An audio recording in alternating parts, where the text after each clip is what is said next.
gift of sight is often taken for granted by most of us, and losing it unexpectedly can devastate anyone, causing one to despair to give up living. One Singaporean, Chandran Dudley, understands such anguish. Giving the proverbial "the blind leading the blind" a twist, Ron overcame the odds and has helped the visually handicapped for more than 50 years as an advocate, leader and counsellor.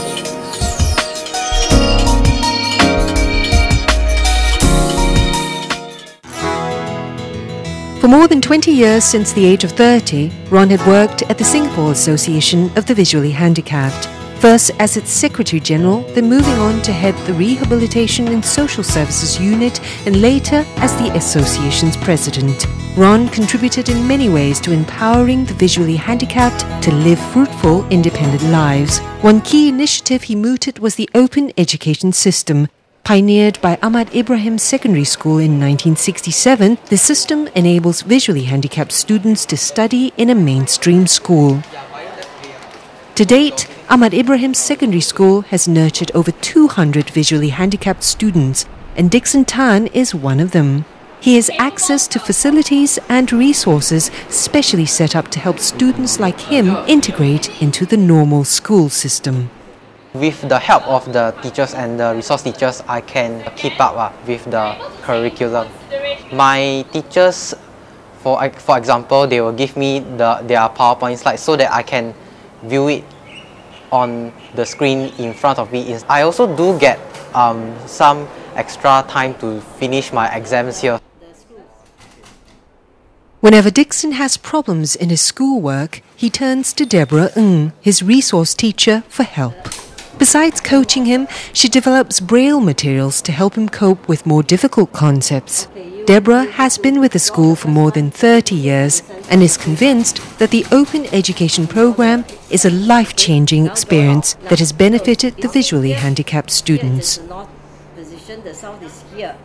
All of them, in fact, their goal is to at least complete their secondary education, and they do find learning with the rest of the mainstream community a way of learning and developing themselves in many areas, not just in the academic area.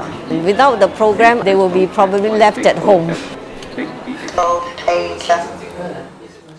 Although helping the visually impaired to realize their potential was important, Ron often yearned to do more.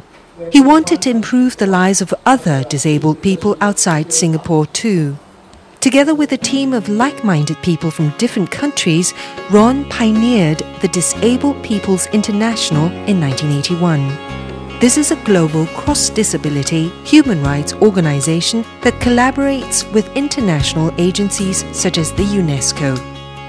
Within a span of 29 years, the Disabled People's International has grown to comprise about 150 member countries. Ron was the organization's first world chairman, as well as the first president of its Singapore chapter.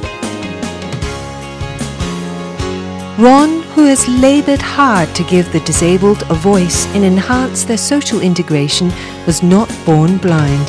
He grew up in a middle-class family and was an outstanding student who aspired to go to medical school. But a serious rugby accident led him to go blind at the age of 15 and changed his destiny. When you are a young adult and you meet with an accident, you go through different phases of psychological conditions. First of all, you feel sorry for yourself, and then you develop an anger. You project this onto the person who is assisting you, until you come to terms with your own disability and limitations. Acceptance of one's disabilities is a process that has to be reached if that person is to move on and make his life a livable one. With love and support from his family and friends, Ron overcame his adversity and moved on to bigger things. He later received a Fulbright Scholarship to study at the State University in New York. and graduated with a double master's degree in sociology and vocational rehabilitation counselling and psychotherapy. Such skills and knowledge prepared Ron well to fulfill his mission of helping the disabled in Singapore. I feel whatever I can do, we pass this way but once.